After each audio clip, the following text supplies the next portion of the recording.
अभी मैं पार्टी के कार्यकर्ताओं, जनप्रतिनिधियों के साथ बैठ करके कुछ चर्चा की है जिले के बारे में। यहाँ कुछ समस्याएं भी बताई गई, उनके समाधान के लिए कड़े निर्देश दिए गए हैं और कार्यकर्ताओं की जो शिकायत है उसको प्राथमिकता के आधार पर सुन करके उनका समाधान करें। जनता की जो समस्याएं हैं उनको शीघ्रता से दूर करें, कानून व्यवस्था को चुस्त दुरुस्त रखें, जो गरीब कल्याण का, किसान को समृद्धशाली बनाने का, महिला सशक्तिकरण का कार्य चल रहा है उसको मजबूती से आगे बढ़ाए। चित्रकूट जनपद हमारा पिछड़े जनपदों में है और इसको पीछे से आगे लाना, हम धार्मिक पर्यटन के प्रमुख केंद्र के रूप में चित्रकूट को आगे बढ़ाने में जरूर कामयाब हुए हैं, लेकिन अभी जो करना बाकी उसको सब काम को आगे करने का काम करेंगे, बढ़ाने का काम करेंगे।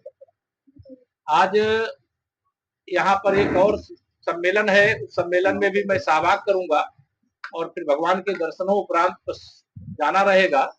लेकिन अभी मैं ये जरूर कह करके जाऊंगा कि 2027 के विधानसभा चुनाव में हम लोग 2017 दोहराएंगे।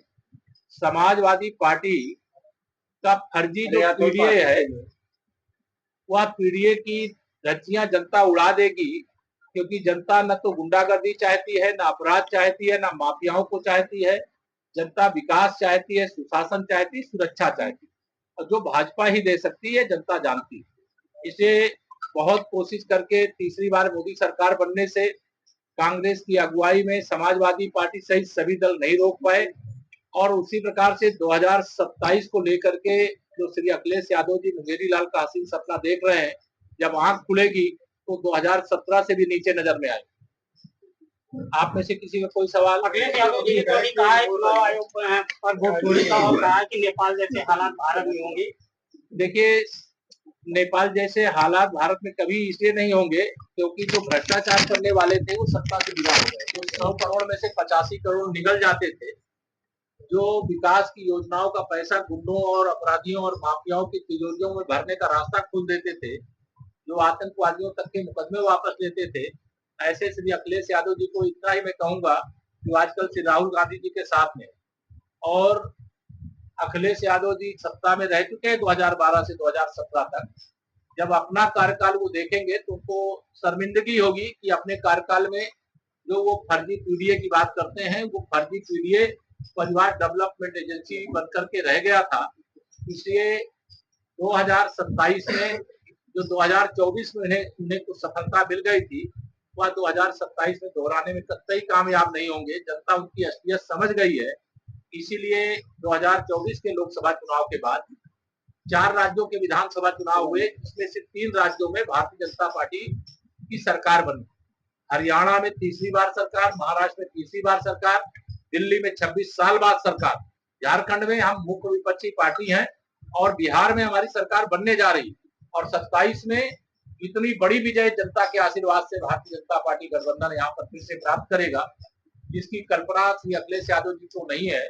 उनके गुब्बारे की हवा निकल। सर, जाति सूचक शब्दों का प्रयोग करने पर मुकदमे दर्ज हो जाते हैं। एक जाति सूचक शब्द का प्रयोग करने पर मुकदमा दर्ज होने का संवैधानिक नियम है। आप जिस सम्मेलन में आए हैं उसमें जाति सूचक शब्द का प्रयोग करके सम्मेलन किया जा रहा है, इस पर आपका क्या कहना, क्या संदेश देना चाहते हैं? मेरा स्पष्ट संदेश है कि वो संविधान सभा के जिनके जयंती की पूर्व संध्या पर समारोह है, वो संविधान सभा के सदस्य थे, देश की संसद के सदस्य थे, वो महान स्वतंत्रता संग्राम सेनानी थे, वो महाराष्ट्र की राजनीति के मतलब प्रमुख स्तंभ थे और उनके कार्यक्रम के लिए मुझे बुलाया गया। उसको जातिवाद के चश्मे से किसी को देखने की जरूरत नहीं। समाज में जो भी पीछे है उसको आगे लाने के लिए, उसको मुख्यधारा में पहुंचाने के लिए हमको जहां भी जाना पड़ेगा वहां जाएंगे। इसको जातिवाद नहीं, इसको विकासवाद के दृष्टिकोण से देखना चाहिए, इसको राष्ट्रवाद के दृष्टिकोण से। भारत सोने की चिड़िया था, पेशवाकालीन किला करबी में है, उसे ध्वस्त कर दिया गया, कचड़ा घर बना दिया गया है।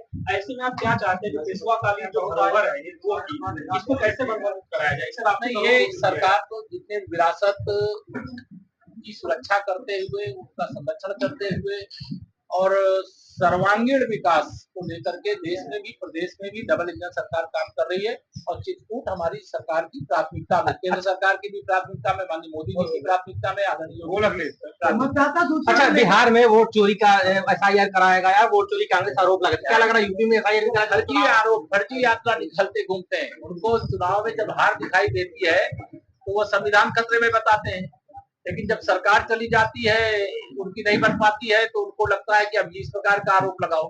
एक संवैधानिक पद पर रहने वाले श्री राहुल गांधी जी देश की स्वतंत्रता दिवस समारोह में नहीं जाते, देश के उपराष्ट्रपति के शपथ ग्रहण में नहीं जाते।